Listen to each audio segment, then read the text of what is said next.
یہ بزم میں ہے یا کوتاہ دستی میں ہے محرومی، یہ بزم میں ہے یا کوتاہ دستی میں ہے محرومی، جو پڑھ کر خود اٹھا لے ہاتھ میں مینا اسی کا ہے، جو پڑھ کر خود اٹھا لے ہاتھ میں مینا اسی کا ہے۔ میرے عزیز بچیوں اور بہنوں اور اسلام کی شہزادیوں، یقیناً بہت دنوں سے نظری اعتبار سے دیکھ رہا تھا اور یہ چاہ بھی رہا تھا کہ جامعۃ الصالحات کی جو بچیاں ہیں دیکھ تو رہا ہوں کہ ہونہار نظر آ رہی ہیں، لیکن کبھی موقع نہیں ملا آپ کے پروگراموں میں شرکت کا یا آپ کو سننے کا، آپ کے لب و لہجے کو، آپ کے جو پرانی آیات ہیں ان کو سننے کا کبھی موقع نہیں ملا، نہ ہی کبھی آپ کے جو ہفتہ واری پروگرامز ہوتے ہیں آنا جانا تو بہت ہوا، لیکن اس طرح کے پروگراموں میں شرکت کا کبھی موقع نہیں ملا۔ لیکن آج مجھے اتنی خوشی ہوئی، یقیناً میں نے جتنا سوچا تھا اس سے کہیں آگے بڑھ کر ہی پایا ہوں۔ آپ کی کوشش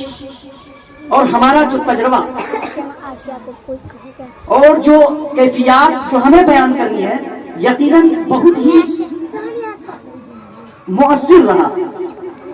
آپ نے بچیاں جو قرآن کی آیات جو پڑھی، جو صورتیں یاد کر کے آئی تھی،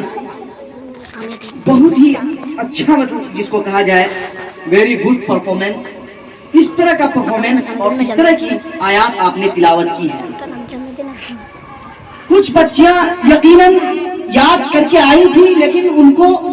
اسٹیج کا اور یہ مائک یہ ساری چیزیں جو یہ لوازمات ہیں، ان ساری چیزوں کے پکڑنے کے بعد ان کی یادداشت سے وہ باتیں غائب ہو گئی اور بیچ بیچ میں وہ بچی بھول گئی۔ اس طرح کی ہوتی ہے۔ ہم لوگ جب اپنے زمانے میں جب مسابقاتی پروگراموں میں جب حصہ لیتے تھے، کبھی کبھی ایسا ہو جاتا تھا، ہم لوگ خطابت کے دوران، تقاریر کے دوران، ابیات یا شعر و شاعری کے درمیان، بزم سخن میں کبھی بھی جب بھی ہم لوگ اس طرح کے پروگراموں میں ہم لوگوں نے حصہ لیا، کبھی کبھی ایسا ہو جاتا تھا۔ آپ نے ابھی دیکھا ہوگا کسی کے ہاتھ تڑتڑا رہے ہوں گے، کسی کے پاؤں کانپ رہے ہوں گے، ٹھیک ہے، اس طرح کی باتیں ہوتی ہیں، اس طرح کی باتیں ہوتی ہیں جب مائک ہاتھ میں آتا ہے۔ ہاں، آپ ہمیشہ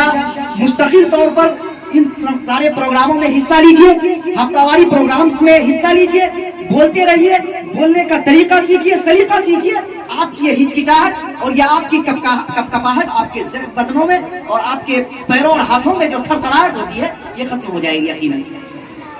تو اس کی مجھے بہت ہی زیادہ خوشی محسوس ہوئی کہ آپ لوگوں نے بہت اچھے انداز میں تیاری کر کے پروگرام کو کامیاب بنانے کی کوشش کی اور بھرپور محنت بھی کی ہے۔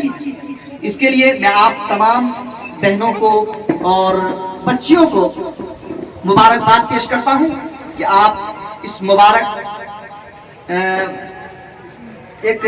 جس کو کہا جائے جامعۃ الصالحات جس کو کہا جاتا ہے، اس فیلڈ کے اندر ہیں اور یہاں پر پاکیزہ ماحول میں، آپ دینی ماحول میں دینی اور دنیاوی تعلیم سے آراستہ اور پیراستہ ہو رہے ہیں۔ اس سے بڑھ کر مجھے نہیں لگتا ہے کہ دنیا میں کوئی ایسا دوسرا کوئی فیلڈ ہوگا جہاں پر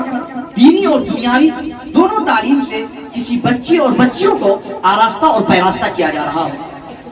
باہر کی دنیا آپ نے دیکھی ہوگی، بہت اچھے طریقے سے آپ نے دیکھا ہوگا، جو لوگ دیکھے ہیں کوئی ایجوکیشن کے نام پر کس طرح سے دھبے لگائے جا رہے ہیں، ایجوکیشن تعلیم پر کس طرح سے دھبے لگائے جا رہے ہیں، لڑکی اور لڑکیوں کو کہ ہجوم کو کس طرح سے تعلیم کا نام دیا جا رہا ہے، وہ ہم اور آپ اچھی طرح سے جانتے ہیں۔ لیکن یہاں پر بہت ہی کنٹرول طریقے سے،